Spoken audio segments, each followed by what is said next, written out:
Hi, I'm your host, Nancy O'Neill, and joining me in the studio today will be Alex Redman, Director of Communications for the Roskamp Institute, and she is also a Neuro Challenge Foundation exercise instructor, Pam Kenzora, the president of Impact 100 SRQ, a unique nonprofit who gives hundreds of thousands of dollars in grants to local organizations each year, and Thomas Covington, business development for P1 Powerboats, and with him is Ryan Beckley, throttleman on the Celsius race team for the 39th annual Sarasota Powerboat Grand Prix.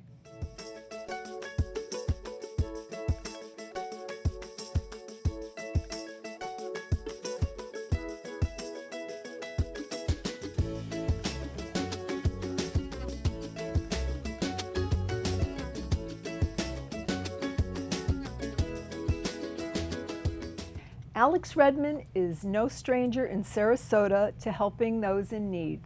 As a local health and medical reporter and a fitness instructor for more than 35 years. Well, let's find out what she's up to now. Alex. Nancy, thank you so much for having me on. There is so much going on. You're always busy. You're always busy. But now I know you're working with the Neuro Challenge and you're teaching a class. Can you tell us about that? Absolutely. So I was looking for a platform, a wonderful platform that deals specifically for people living with Parkinson's disease, to teach a class that I developed specifically for people with PD. And they invited me to come on board and teach 2 days a week. So I'm teaching on Tuesdays and Thursdays. Via Zoom.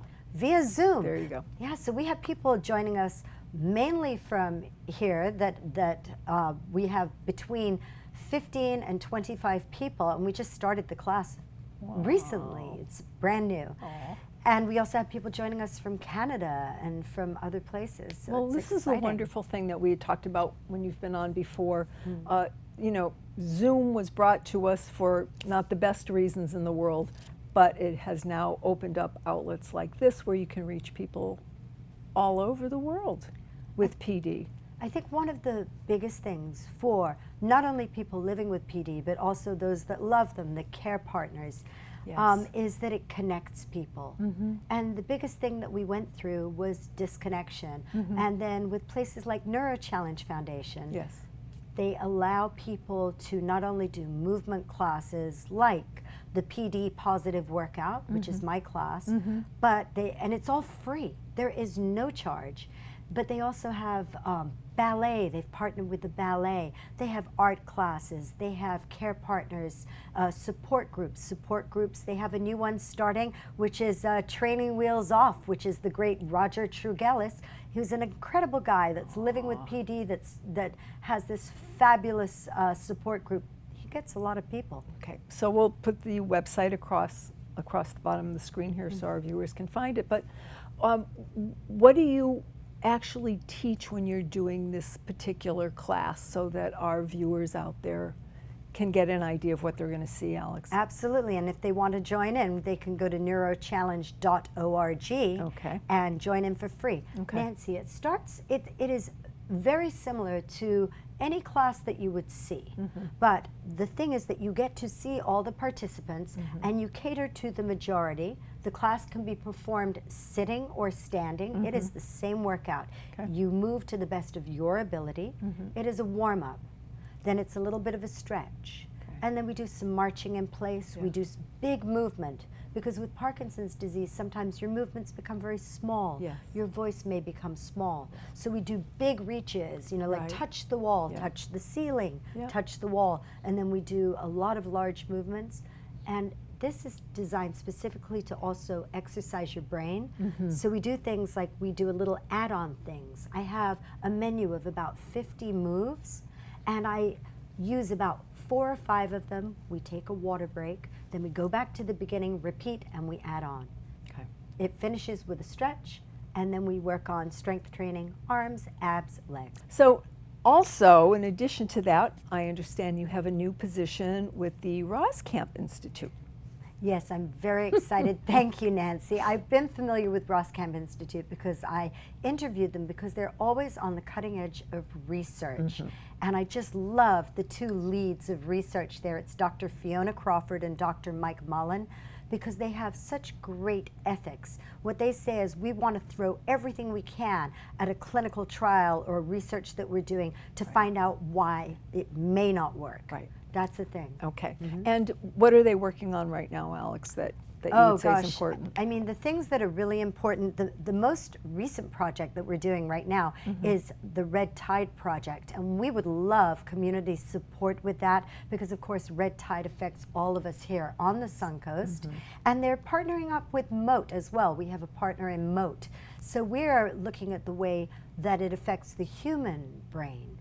And Moat, of course, works on marine mammals, and we share information, and it's an incredible partnership.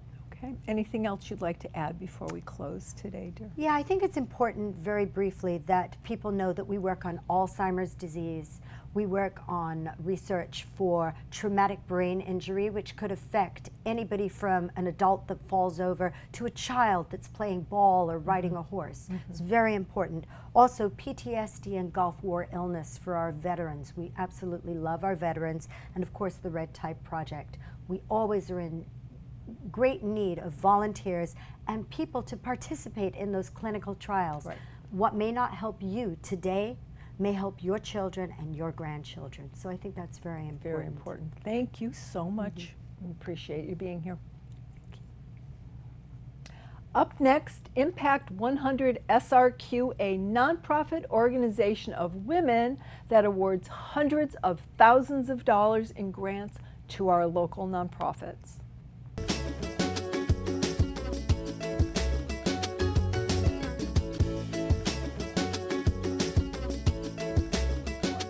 Pam Kenzora, president of Impact 100 Sarasota, brings together a diverse group of women that annually fund transformational grants to local organizations both in Sarasota and Manatee counties. Welcome. Thank you for taking the time to be with us today. Thank you so much for asking me. My pleasure. Now, Impact 100 SRQ. I had not heard of it until recently, and that's why we're so happy you're here. So please tell our viewers what your organization is all about, Pam. I'd be glad to. So our organization does exactly what you said. Our mission is to bring together women to collectively fund transformational grants to nonprofits in Sarasota and Manatee County. All right. We do that with a very simple model, and it's based on a global model. So we bring together at least 100 women. Each woman contributes $1,000, and we award grants in not less than $100,000 increments to nonprofits that the members choose. Okay. All right. So in every chapter's goal in their first year is to get to 100 members. Our founding president, Jane Watt, and the founding board did an amazing job here in Sarasota and Manatee counties, and in our first year we had 228 members. Oh my goodness. And we were able to fund two $114,000 grants. That's amazing. Now, how do you select your grant recipients? How do organizations apply? And how do you decide who the recipients are? So our mission is to also educate women, to let them learn about how nonprofits in our community are meeting the unmet needs of their constituencies. So we invite members to join one of 5 different focus committees. They're in arts, culture, and history, education, environment and recreation, family, and health and wellness. And then we invite nonprofits to submit applications to us in the area that they feel best aligns with what their initiative is. Okay. These women work together, they read them. Women with financial expertise vet the viability of the organization and the details of the funding budget, and they discuss, and the members do site visits, and then in the end their responsibility is to recommend finalists to our entire membership for voting at our annual celebration to determine who's going to get the grants. Now, you mentioned there is a $1,000 Donation. Thank you. Is that's an annual thing? So Yes. now, because the question I had asked a friend of mine who is a member of yours, I asked her, what if for some reason you cannot continue? Is that a problem? Maybe one year you can't continue and then you come back the following year. It's a very flexible model. Okay. I mean, we do see that happening. Life happens, and different things come up in people's lives where maybe in a given year they're not able to make that $1,000 contribution. We do try to work with our active members, though, if we know they're having a hardship, perhaps, in making that contribution in a given year. We will try very hard to see that can happen, and as well, it doesn't have to be made in writing a $1,000 check. If it is better for members on a budgeting perspective, they can pay over the course of the membership year in whatever amounts and whatever timing works best for them. Okay. Now, why do you feel your organization is different than other community organizations, Pam? Well, because as you know, Sarasota Manatee, we are blessed with amazing community foundations, family foundations that give millions of dollars every year. We believe that with our model, we're enlarging the philanthropic pie here in Sarasota and Manatee because women are writing a $1,000 check perhaps for the first time ever. So these are women who may not have given before and are giving now. Another way we think we are different is because we work with our nonprofits to train them on what high impact means and make sure that they can be in the best position possible to be awarded a grant. Okay. Can you share a few examples of who your recipients have been in the past? We have touched all areas of the nonprofits and all of our 5 funding areas, everything from providing sophisticated instruments to the Sarasota Youth Orchestra to therapeutic wellness rooms at Resilient Retreat for first responders, and safe learning spaces at the Haven, and as well the YMCA of Southwest Florida. Okay, final question. How can other nonprofit organizations or anyone interested in becoming a member find out more about you? That's the really important question, right? Yes. Please go to www.impact100srq.org.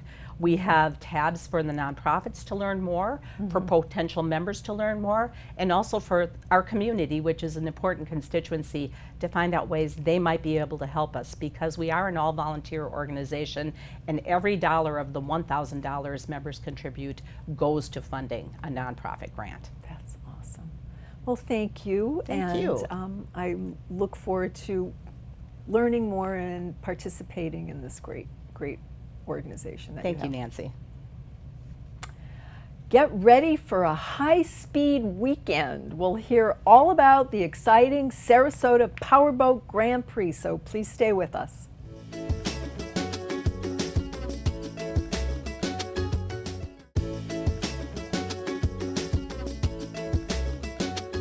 Thomas Covington from Powerboat P1 and Ryan Beckley, the throttleman for the Celsius race team, are going to tell us all about the summer's most heart-stopping and exhilarating events. It's time for the 39th annual P1 Offshore Sarasota Powerboat Grand Prix. Well, it's here. It's like today. So you're going to be on the show and then you're heading to the boats, right? Yep. Okay, all right. Thomas, tell us about some of the exciting things that are going on this weekend and where are the best viewing locations? Yeah, so basically the best place to watch the races from is out on Lido Beach. Out there we'll have a hospitality tent and some vendors out there on the beach. Monster Energy is going to be out there handing out product. There's going to be a lot going on out there. It'll be packed, I'm sure, the holiday weekend. But plus you got this great boat race going on right out in front of you. I know. I mean, how can you lose? I mean, beautiful beach, beautiful scenery. So what do you find is the most exciting part for you? For me, I guess, most exciting part is obviously the racing. But, one thing that a lot of people like to do is go down to the pits at Van Weasel and check out all the boats up close, get pictures with the boats, get to meet the drivers and throttle them in like Ryan here, get pictures with them, Okay. maybe a few autographs. that's something that's really cool to do, and something you don't get to do with a lot of sports. And you really get to interact with the teams and the personalities that are out there winning these races. So, having said that, will this be available for our viewers on Sunday morning before the boats race? Because now we're talking about today and tomorrow.